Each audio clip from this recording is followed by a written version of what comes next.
Welcome to Small Town Underground, a special interview today. I have Benito Rubino in the studio with me, and I know a lot of you folks have seen him, especially a lot of younger folks. He's been a part of the YR, Young Republicans. He's active in Floyd County. His mother is one of our state committee members in the Georgia GOP, Angela Rubino, who also runs the Etowah Republican Assembly, and is a big-time activist in this area. And so we wanted to sit down with Benito today and introduce him and some of the things that he's working on. So I want to welcome Benito to the show. Sir, how are you doing today? I'm doing well. How about yourself? Good, good. It's a little rainy outside, but we'll get through it this weekend. So I wanted to kind of talk to you today. I know you've got some stuff you're working on, but I want to introduce you to the audience, especially as a young person, one of the next generations of people coming up. It's important that we share your voice and that we all work together and share our ideas. So absolutely. Would you tell the folks in the audience who you are, kind of give us some background? Where'd you come from? How'd you get in so this? My name is Benito Rubino. I'm originally from upstate New York. I moved down here 7 years ago. I got involved back in 2021 because there were a lot during that time period. A lot of the stuff that was happening in the schools, like the implementing the mask, they were just forcing us to do that, and I just during that time period I was just so tired of why we gotta wear masks. I didn't see any point of wearing it. The difference between when I moved down here from New York and Georgia was, a lot of people don't say y'all. They don't say yes ma'am, no ma'am, yes sir, no sir. It took me a while for me to adjust, to get used to a new environment. Southern dialect, right? Yeah, exactly. And I grew to love, Floyd County. I grew to love the community of Rome. Over the years, I just, the more I got involved, the more I just felt like I was a part of the community. Mm-hmm. I got you. So how different is it from down here from New York, upstate New York? Because I hear that upstate New York is fairly conservative. It's so the difference between here and New York, I'll say, is, I mean, obviously you guys got better pizza. Yeah. Okay. Well, let's get that straight now.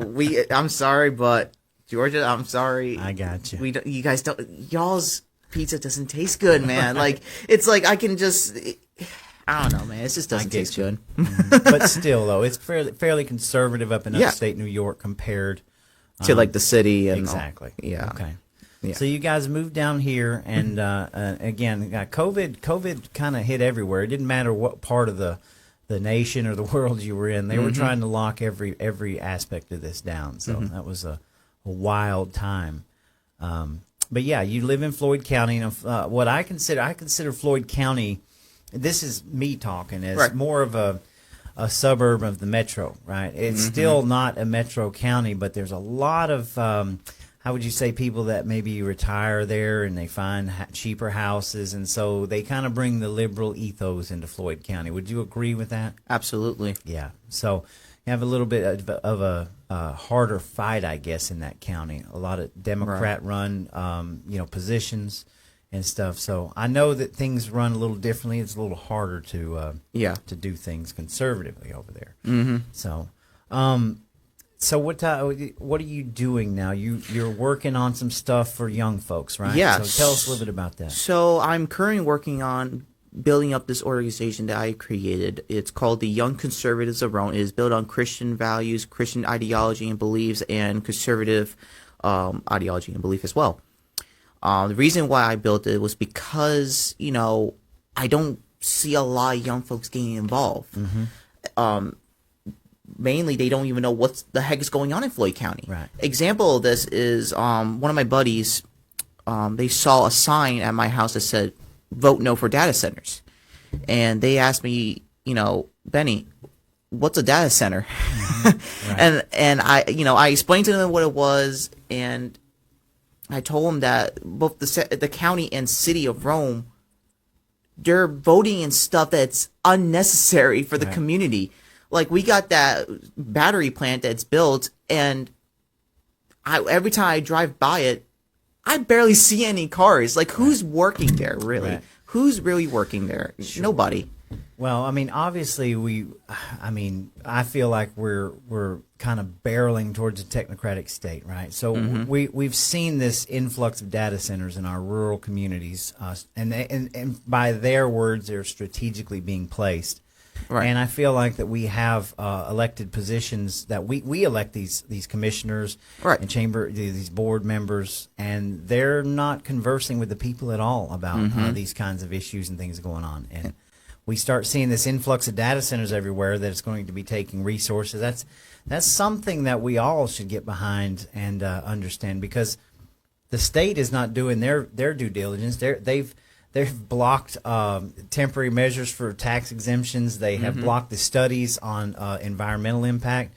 And they can do all of these things, but they expect you to just be quiet and shut up and not say anything about it. So I find that hard to believe. Yeah, it's like, hey, you elect me in. I know what to do. I'm the boss of this. No, people need to remember that, hey, we're the boss. We vote you in. That's and right. if you're not doing your part, Right. we'll just easily find someone to run against you or vote you out. Simple as that. Right.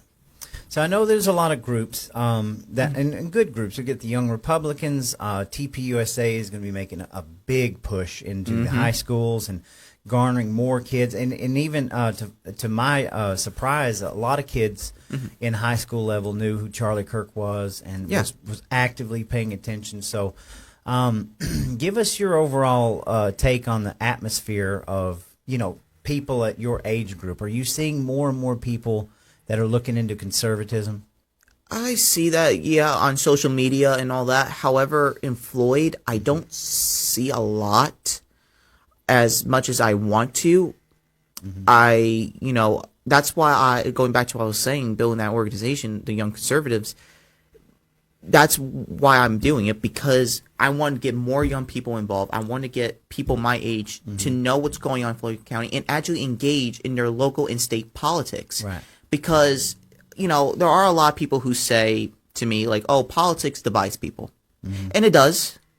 But at the same time, we have to remember that if we do not get involved, Yes.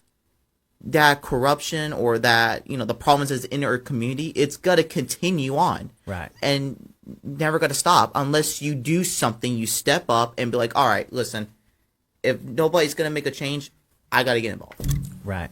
Absolutely. I couldn't agree more. I've seen more and more younger people stepping up. We have in our local GOP, we got Cooper Jacks, who's been involved, young guy. We just recently got Jaquan Stembridge elected at the state level. So I think that really does matter, because I think that you're right about the politics. But at the same time, the politics have kind of been shoved into everything. It's hard to separate politics from normal life now. Absolutely. Especially when you involve Donald Trump and this sort of derangement syndrome we see where everything is linked. But I don't think it's through a fault on us, the people, but that's just how life is, right? Yeah.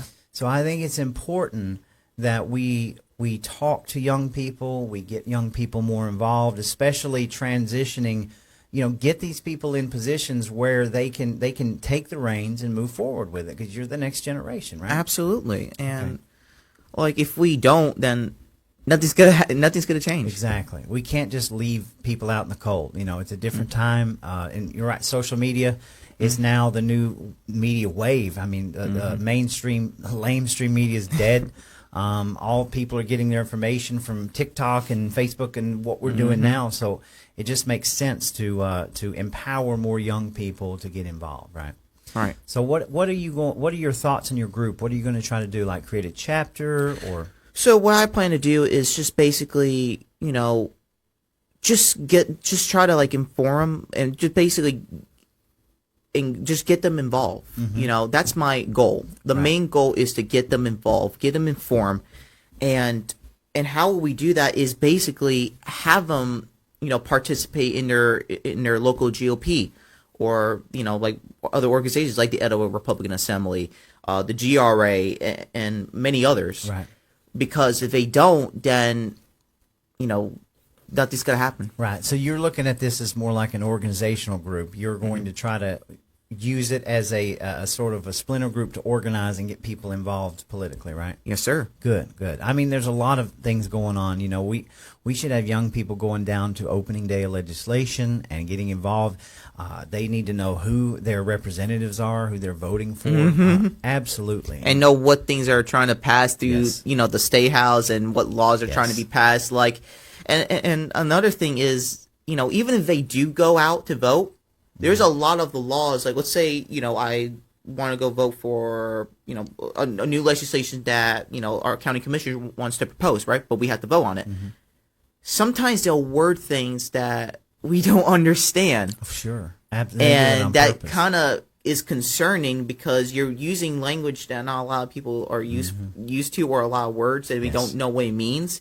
And they'll just be like, what the Well, frick is this? well, and then you figure out it's done that way on purpose to create loopholes, right? And I think that's a concern big concern you bring up, because well, it seems to me like our legislative bodies, whether it's state and local, even federal, the laws are not being written by the communities. The laws are not being written by the people. The laws are being written by these NGOs and crazy, think tank groups that provide this legislation, and they lobby this legislation, whereas the people are just left out in the cold. And I think that's a huge focal point that we need to change, right? We need to be involved in our own legislation. Yes, absolutely. So as a young person, I want you to tell me, what are some of the things that you worry about most? A lot. Right? Example, one of them being there's no involvement. No involvement in your local politics. Right. Because if you do not get involved at all, corruption will continue to happen. We'll have more of this woke ideology spread out in our communities, to the point that it will be probably almost impossible to stop. Right. Another concern is, politicians. Like, for me, like, I've been to the county and city commissions, and I see a lot of them have good intents, and some of them that don't. There are some politicians out there that they're not in it for the people. They're not for serving we the people. They're only for themselves, and they're only for the money. That money is their only language, and that's the only thing they speak. Yes. Nothing else. Sure. That's what these jobs attract. I mean, they don't pay anything. They end up attracting, construction, real estate, people that have means and availability to make these deals happen. And so that's how we get so much of this, things like data centers and stuff like that, with all of the promises and quid pro quos that only benefit a very few, and the rest of the people are left out in the cold. So, I think it's a lot to focus on and to change, but apparently, with the young people getting involved early and understanding how it works, I think that's a huge focal point. Is how does all of this stuff work? The only way you can figure out how it works is to be there and to study it and understand it and know the process, right? Yeah. And as somebody like myself who is learning these new revelations daily, how a bill goes from start to finish, right? The younger that we can teach that to the younger folk, the better ammunition we have to stop all of this kind of draconian measures that they use. Right? And it's funny you say that, is because a lot, when I first started, I got involved 4 years ago, right? But back when I mentioned, I didn't know jack about anything about politics. I didn't know nothing about how it works. I didn't know how to even begin. Right. Until when my mother, Angela Rubino, she got me involved, and she the way how it went out and it started was through the school board, because the school board was implementing those those books with the drag queens going around reading with story time and all that. That's what really got me involved, because the board of education, they were just more like, oh yeah, we see the problem, but what do you want us to do? Exactly. I'm like, when I first saw that, I'm like, you're the board of education. You guys should be like, all right, these books are in there. Let's get them out. Yeah, so, it's funny that you mentioned that, because I think the pitchfork theory is kind of been used on us in the wrong way. And what I mean by that is, how you're talking about learning and educating yourself. A lot of common people, like I call myself a political peasant, and I am, but we've always been reactionary, right? And it's sort of like we've been taught to be reactionary. So everything is fine and dandy. We live in this conservative fantasy land, and we're paying our taxes, and we're doing all of these things right. And then we all of a sudden get mad when this legislation's passed or it starts affecting our checkbooks or our daily life. And so what we end up doing is we end up showing up to these meetings with our pitchforks, mad as hell, ready to just pounce on somebody. And then you have a commission board or an education board or a legislator that's looking at you going, what is wrong with you? This is business as usual, right? And I think that we've been sort of inundated to be that way, right? Just not pay attention until it's too late. And the cycle of that needs to be broken, right? Because the pitchfork theory never works. You cannot expect them to undo something once they've already done it. So the more we get educated, the more that we learn how these things work, what's coming ahead so we can get out ahead of it, hence data centers and everything else, property taxes and education. That is the true core of what our responsibility is. We cannot turn a blind eye anymore. We cannot allow business as usual anymore, and we've got to elect people that understand that, right? Absolutely. Okay. Yeah, I think that's great that you're starting this, and obviously we want to lift up our GOPs and our conservative values. What we're trying to do, I think, is bring in more independent thinkers that aren't a part of some sort of a hierarchy system, right? Yeah. Working together on the same levels and empowering the entire body of people, right? Right. So, yeah, I think the GRA and your ERA, I've done several things with them, do a great job. So is there anything else, though? I mean, I guess specifically what I'd like to know is you as a young person, your set of, like, the things that you worry about may not be exactly what I worry about. You know, I call you guys like my kids. You know, I grew up before cell phones were, part of our body. I grew up before a computer was in every house. Right. People like your age, you've had Google since you were an infant, So is there any other things you worry about, social media and how it's kind of taken over this whole society? Yeah, I think, like, for example, my little brother's generation, he's like, I think Gen Alpha or whatever it's called. I don't even know the newest one. I think. Yeah. They're already taught at a young age to use their phone. And I'm like, this is ridiculous. Like when I grew up, yes, I had a phone on me, but I learned to I self-taught myself to put it down. Right. Put down the phone. And that's what we need to do for our children. Put down the phone. And that's what it's hard to do that because some of them are reliant on it, but gotta learn to put it down. And sometimes you gotta do some things that, get a hobby outside, I mean? Like for me, whenever I can, I mean, I just sometimes I'd take out my dog for a walk or just go for cardio or Do a lot of your friends do that? Because, we see on the news a lot about kids that don't even leave outside the house. Yeah, I mean, I see a couple of my buddies go out. I think it was during this last weekend, I was walking my dog, buddy of mine, he was walking and, we got to talking. I was like, hey, I think that's important for people your age, especially, and I think that's a part of getting more people involved is doing activities, like getting them out and away from social media and stuff like that. So, absolutely, and that's where with this organization of mine, I like to get them involved, but at the same time, do it in a way that gets them off of this. Yes, absolutely. Get them off of this. Get them informed. We can also, it doesn't necessarily always have to be like, oh, we're in a room, we're going to be talking. No, it could be something fun. Like, it could be like, I don't know, axe throwing. It could be going to like a bar or anything like that, Sure. Just something. Just getting out and having those social connections, right? Absolutely. Okay. Now, I know I've got a flyer put on the screen here, but do you have a website or any way? So we have a Instagram account. You guys can go follow it. It's called the Young Conservatives of Rome, and to know, once you see the flyer, it has the same symbol on there. We also have a group chat, a group thing on Facebook, so we got that on there. Good. So I'm also currently working on see if maybe I could, develop a website. Like I never made a website before, so I'm gonna see if I, get with somebody and help me make that. So. Okay. Well, cool. Yeah.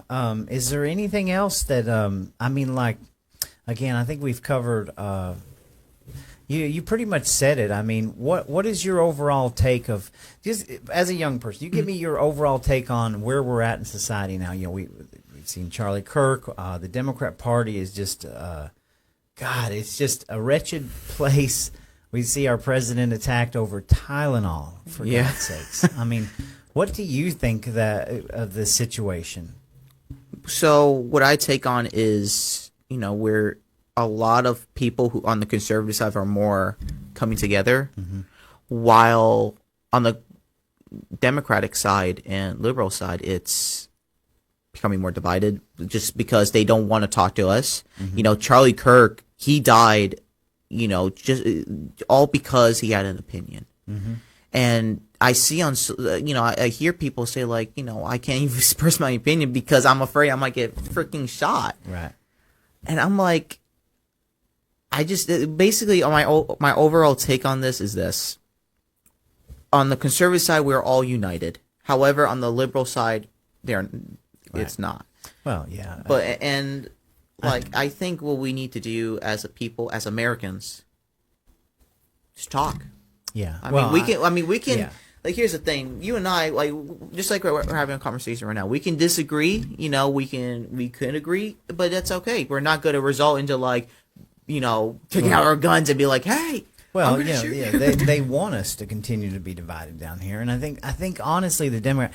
Look, I mean, I spent a lot of time myself talking about conservatives and Republicans, and the reason why is because I expect more out of the party. I don't want this to be the party of enablers, right? Right. In my opinion, we have the keys to this golden age, right? We have Donald Trump in the presidency. We can fix things right now. And the playbook is about the same. They're trying to run the clock out, and they don't want to touch it because we have so many people on our side that is either compromised or, they're bought and paid for. So my whole, my whole purpose is to find people who aren't ready, to stand up. The same thing goes for the Democrat Party. They have shown that they're the party that will accept all this sort of murder and mayhem and all of this delusions of grandeur, and there is virtually no way to talk to these people anymore. Yeah. But I also think that they try to use this fear for people like you and myself. They want us to shut up. They want us to say, "Oh my gosh, we're going to be fearful for our life." And I'm sorry. I just want to give them kind of the middle finger and say, like, you're not going to shut us up. If anything, you've empowered me to speak out more because we are in a culture war right now. Absolutely. And it's especially targeting your age group. And I think that's what this cause is, a noble cause. I hope that you bring more young people not only together, but that you are able to empower them to get involved and educate them on how this works so that we know. We don't have to wonder why this bill passed or how could it have possibly gotten there, Right. And I think we need more young people involved in writing legislation as well. Absolutely. And to inform and just to educate ourselves what legislation they're trying to pass. Yes. What is the goal on the legislation? What is the purpose on it? And how would it benefit and help the communities in America? Yes. We're in a sea change, Benito, where it's been business as usual, and we're all coping with that because even our legislators don't know how to react to a population that is now awake and is starting to understand how it works. And I don't even fault some of our legislators because this is how things work, right? And the fact that we're changing that, they're either going to have to get on board or get out of the way because I don't think that this sleeping giant is going to go away anytime soon. Yeah. So. And the only way we can get that sleeping giant, go away is that we get involved and educate ourselves and do something. Okay. So you're going to have a website pretty soon, right? Yeah. It's currently working on it. I'm still debating on whether or not even if I even put it like a basic website where you just sign up, give me your, have your information, and then you become a member, and then we'll just inform you like on our regular social media pages on Instagram or Facebook, to know, if we're having a meeting or if there's events happening and all that kind of stuff, or if there's any upcoming local or statewide elections happening. Okay. And anybody that's seeing this, especially from Rome, how can they get in touch with you and get involved? Yeah, they can get in touch with me on my, through some of them might know my mother. You can ask my mother. You can also go on that page on Instagram or Facebook and reach out, Okay. and that's it. All right. Well, we'll put some links up at the end of this video. Mm-hmm. And I'm going to give you the last word, man. I always give my guests the last word. So what do you want to say to the people out there? So my last words will be this. No matter what's happening in your community, whatever, big things happen in the world, like, for example, like the tragedy of Charlie Kirk, we have to remind ourselves that the Lord Jesus Christ is always with us. That's right. Christ is King. Absolutely. And, we got to remind ourselves that we can't stay silent. We have to look back, what Christ did. He didn't stay, in just one spot in hopes that, his word's going to spread out dramatically. No, he went out, not just in Jerusalem, not just in Israel, but everywhere else, to spread the word. Mm-hmm. And that's what we have to do as citizens and as a community in the political world. We can't stay in just one spot. We have to expand out. We have to go to people's doors, knock on them, talk to them. Or even sometimes, let's say you have a friend and they don't know anything about politics, and it could just happen with just a normal conversation. It could be like this: "Hey, buddy, what do you think? How do you feel what's happening in Floyd or the country in general?" I agree. That's how it starts, and you can build that. I agree, man. I especially agree as a responsibility to get on social media and run your mouth. If you're only worried about your little neck of the woods and you're not concerned with other places and other parts, those parts will eventually catch up to you. So we need to stay connected. We need to care about each other and what's going on in different parts of the state and our nation, because that's the only way we fight this culture war and win. So. All right, man. Well, listen, I appreciate you stopping by the studio, folks. We'll have some links up here that you can check out, especially in Floyd County, as if you want to get in touch with Benito and get involved with his group. And we need the young people out there, folks. We need the young people getting involved and coming into the GOPs and coming into the groups and learning how these things work, because we've got to raise the next generation of conservatives that are going to continue to safeguard our nation from the tyranny that we're facing. So it's been a pleasure and a blast having you here, and I appreciate it, man. Thank you very much. I hope to be here again. Yes, sir. And guys, just keep following Small Town Underground for more, and I appreciate you guys.